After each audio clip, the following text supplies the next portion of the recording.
അങ്ങനെ ഞാൻ ആഗ്രഹിച്ചൊരു സംഭവം ചെയ്തു. Nail art. ഞാനിവിടെയാണ്, നെയിൽസ് ബൈ റാഖിയിലാണ്. കുറേ നാളത്തെ ശേഷം ഒരു ആഗ്രഹമായിരുന്നു എനിക്കിവിടെ വരണം എന്നുള്ളത്. അപ്പോൾ കുറേ കൺഫ്യൂഷൻസ് ഉണ്ടായിരുന്നു കേട്ടോ. ഇതിങ്ങനെ വയ്ക്കുമ്പോൾ പ്രശ്നം ഉണ്ടാവും, എക്സ്റ്റൻഷനൊക്കെ വയ്ക്കുമ്പോൾ പ്രശ്നം ഉണ്ടാവുന്നൊക്കെ. സോ ഫൈനലി നമ്മളിവിടെ ഇൻസ്റ്റാഗ്രാം ത്രൂ കണക്ട് ആയിട്ട് തന്നെ ഇവിടെ എത്തി. ഭയങ്കര ഹാപ്പിയായി, കാര്യങ്ങളൊക്കെ ചെയ്തു.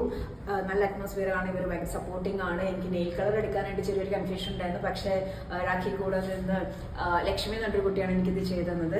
കൊള്ളാമോ ഗൈസ്? അടിപൊളിയായിരുന്നു ഗൈസ്. ഇനി വരുന്ന വീഡിയോസൊക്കെ കൂടുതൽ ഞാൻ ഇങ്ങനെയായിരിക്കും സംസാരിക്കുന്നുണ്ടാവുക. അപ്പോൾ ഞാൻ ഡീറ്റെയിൽസും കാര്യങ്ങളൊക്കെ പേജിൻ്റെ താഴെ മെൻഷൻ ആക്കുന്നുണ്ട്. ആൻഡ് അടിപൊളി വേറൊരു ഗീവ് അവേ വരുന്നുണ്ട്. അതിൻ്റെ വീഡിയോ ഞാൻ ഡീറ്റെയിൽസ് പറയാം കേട്ടോ. അപ്പോൾ എല്ലാവരും മസ്റ്റ് ട്രൈ ചെയ്യുക. നമ്മുടെ കത്തിരിക്കടവിലാണ് ഇവിടെ. കൊള്ളാമോ ഗൈസ്? കൊള്ളാമോ? നല്ല രസമില്ലേ? ഇനി കുറച്ച് മോതിരം കൊണ്ട് എടുത്തിട്ട് ഞാൻ പാഫ്. So thank you so much. Nails by Rakhi. Must check page link below.